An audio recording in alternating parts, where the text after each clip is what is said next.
म्हणजे त्यामुळे कसं होतं, आंबा व्यवस्थित पिकतो आणि तो एसी रूम मध्ये ठेवू नका, हवा खेळती पाहिजे अशा ठिकाणी ठेवा.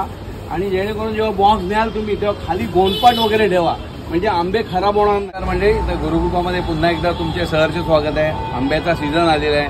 आपली आंबा विकायची परंपरा कमीत कमी 50 वर्षाची आहे. आमची आता तिसरी पिढी आंब्यामध्ये आहे. तर आपले आंबे आलेले आहेत आता देवगडवरनं.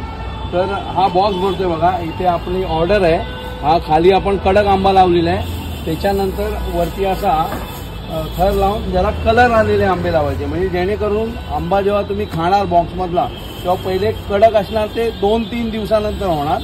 आणि वरती आलेले आता कलर जे आले समजा असे, ते उद्यापासून चालू होणार खायला तुम्हाला. आणि आंब्याचा बॉक्स जेव्हा तुम्ही घरी घेऊन जाल तेव्हा हे 2 दिवसानंतर पिकणार आहे. तर त्याला बरोबर आपण असं कवर वगैरे लावतो बरोबर ना, म्हणजे त्यामुळे कसं होतं, आंबा व्यवस्थित पिकतो आणि तो एसी रूम मध्ये ठेवू नका, हवा खेळती पाहिजे अशा ठिकाणी ठेवा. आणि जेणेकरून जेव्हा बॉक्स न्याल तुम्ही तेव्हा खाली गोंडपाट वगैरे ठेवा, म्हणजे आंबे खराब होणार नाही.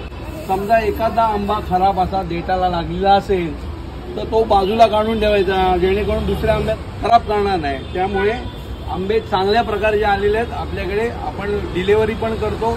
जर कमीत कमी 4 डझन असतील तर कधी पण ऑर्डर करा. कमेंटमध्ये हापूस आंबा लिहा, तुम्हाला घरपोच डिलिव्हरी मिळेल. जर कोणाला पाहिजे तर आपले खास फेमस एकदम गुरुकृपाचे आंबे मिळतील. धन्यवाद.